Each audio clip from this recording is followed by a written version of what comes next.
dernière vidéo avant mes petites vacances. Donc je vais vous parler du yams. Alors là vous allez me dire non mais c'est bon quoi, le yams tout le monde connaît, c'est du recuit. Mais non, sauf que moi dans le yams il y a quelque chose que j'aime bien, c'est qu'il y a une petite partie complexe, un petit peu plus compliquée que le yams standard, que j'aime bien jouer toute seule.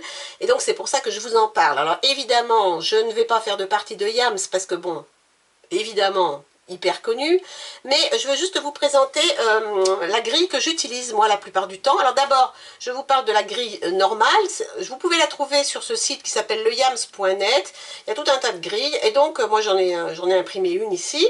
Donc là c'est la formule standard, je vais dire. Donc vous avez les As, les 2, les 3, les 4, les 5, les 6 dans la partie haute.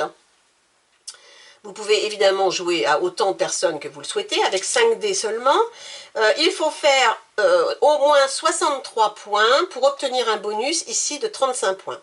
Alors évidemment, ça correspond à quoi 63 points? Ça correspond à 3, 6, 3, 5, 3, 4, 3, 3, 3, 2, 3, 1. Donc voilà, si vous arrivez à faire ça, eh bien vous obtenez ce bonus de 35 points, très utile. Ensuite, dans la partie 2, vous avez un brelan, un carré, un full, une petite suite, une grande suite, un yams et la chance. Donc le brelan, c'est 3D égaux, évidemment, enfin 3D semblables. Vous calculez en faisant le total des 5 dés. Le carré, c'est 4 dés semblables, vous calculez le total des 5 dés. Le full, c'est 3 dés d'une sorte, 2 de l'autre, ça vaut 25 points.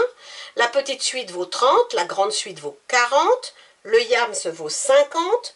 Et la chance, c'est la somme de vos 5 dés. À un moment donné, quand vous ne savez plus quoi faire de vos 5 dés, eh bien vous en faites la somme, vous le mettez dans la chance. Évidemment, plus la chance est forte, plus ça vous fait de points à la fin, mais bon.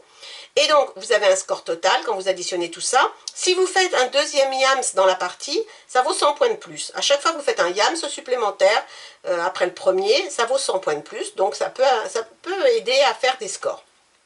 Cette grille, elle est faite ici pour 3 personnes, mais évidemment, ça se joue à l'infini. Mais en fait, moi, c'est pas cette grille-là que j'utilise, c'est l'autre, qui est une grille de yams complexe, qui est ici, où il y a beaucoup plus de choses.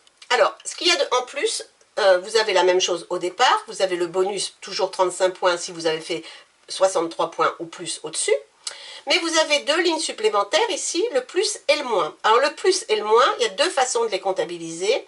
Soit vous faites, c'est la somme des 5 dés, donc la somme la plus forte de vos 5 dés, et le moins, la somme la plus basse, enfin, c'est-à-dire là éventuellement 30, ici éventuellement 5, et on comptabilise la différence. Ok? Ça c'est une façon de compter. Par contre, vous pouvez aussi faire le plus, 30 par exemple, ou 29, et faire un moins qui vaut 28. Et là, dans ce cas-là, vous allez comptabiliser les 2 totaux. Donc ça, c'est vous qui décidez comment vous comptabilisez les plus et les moins. Soit vous faites vraiment le moins possible avec que des 1 et des 2, et puis les plus qu'avec des 5 et des 6, et dans ce cas-là, vous comptez la différence entre les deux. Soit vous faites 2 plus, si vous voulez, mais un qui est juste un petit peu inférieur à l'autre. Le brelan, le carré, le fou, la petite suite, la grande suite, le yams, c'est pareil. Et il n'y a pas de chance, puisqu'on considère qu'ici, vous avez la possibilité dans ces 2 zones-là de mettre un lancer de dés qui ne vous conviendrait pas ailleurs, que vous ne pourriez pas mettre ailleurs. Mais la particularité supplémentaire, en fait, de cette grille-là que moi j'utilise quand je joue toute seule, c'est que vous avez 5 colonnes. Et dans ces 5 colonnes, donc vous jouez les 5 colonnes en même temps, c'est-à-dire quand vous lancez vos dés, vous pouvez mettre le résultat de vos dés dans n'importe quelle case des 5 colonnes. Celle-ci, il faut absolument la faire en descendant. Vous commencez par 1, 2, 3 et vous descendez. Celle-ci, elle va dans les 2 sens. Donc ça, c'est le yams normal. Donc vous mettez vos chiffres où vous voulez. Celle-ci, elle monte. Donc il faut commencer par le yams et remonter. Évidemment, si vous ne faites pas de yams et puis qu'il faut à un moment donné quand même compléter, ben vous barrez le yams et puis vous attaquez la grande suite, hein, évidemment. Ici, c'est le sec, c'est-à-dire que c'est un lancer sec. C'est-à-dire que vous lancez une fois. Si ce lancer sec convient, vous pouvez l'intégrer quelque part dans cette colonne. Mais un lancer. Et là, c'est imposé par vous-même. C'est-à-dire que vous dites, avant de lancer les dés, vous allez pouvoir lancer 3 fois ici, hein, évidemment. Il n'y a que dans la colonne sec où vous n'avez le droit qu'à un lancer. Hein, donc, à la fin de votre premier lancer, vous regardez, et éventuellement, vous pouvez compléter ici. Si vous êtes au 2e ou au 3e lancer, vous ne pouvez pas. Ici, c'est vous qui décidez. C'est-à-dire que vous dites, avant de lancer les dés, je dis, mais tiens, je vais faire des 6. Donc, je vais faire des 6. Donc, c'est imposé. Donc, il faut que je fasse des 6. Voilà. Et ça tombe bien, j'en ai fait. Ah ben, formidable, j'ai pas triché. Et donc voilà, et donc vous imposez en fait, avant le lancer des dés, ce que vous voulez faire.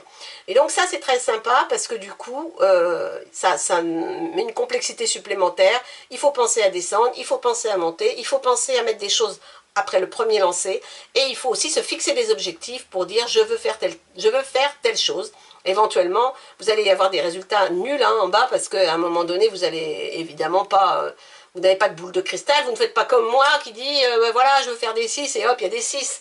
Ça ne marche pas toujours comme ça. D'ailleurs, c'est même incroyable que ça soit arrivé là, à cet instant-là. Donc voilà comment je joue au Yams toute seule. Et j'adore cette méthode. Et donc c'est pour ça que je voulais la partager avec vous, même si ce jeu est ultra connu. Si vous ne connaissiez pas cette méthode-là, eh bien essayez-la, vous verrez. Ça prend un peu plus de temps qu'un Yams normal, tout seul, parce qu'on peut jouer aussi au Yams tout seul, hein, normalement. Mais j'adore cette méthode-là, avec les 5 colonnes à remplir et à faire un score, et évidemment après battre son propre score. Voilà, c'est ça l'enjeu de ce Yams. Donc voilà, c'était tout ce que je voulais vous dire sur ce jeu-là, mais je voulais vous le dire parce que je suis pas sûre que ce soit très très connu.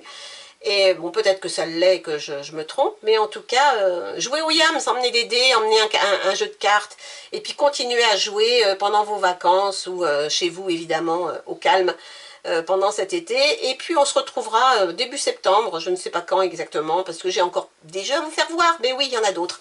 Voilà, et puis je vous dis à très bientôt, allez, bye bye.